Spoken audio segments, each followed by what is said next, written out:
Hi everyone, in front of me I've got Huawei MatePad 10.4 and let me share with you how to reset camera settings on this device. So first of all, let's open the camera app and I hope that you can see those green lights. I've applied them before I've started the recording. It is because I would like to show you the actual visual evidence that the reset option will work. So this should disappear after the whole operation.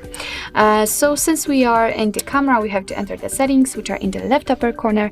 And now let's scroll down to the very bottom. As you can see, we've got the option Restore Defaults, so just tap on it and tap on OK. As you can see, we just got back to the camera, and here we've got the very first evidence that the reset option worked, because the camera asks us about the access to the location. It is how it looks like when you're opening the camera for the very first time. So let me just tap on allow, and as you can see, or actually cannot see, the grid lines, and it is of course because we just successfully reset camera settings.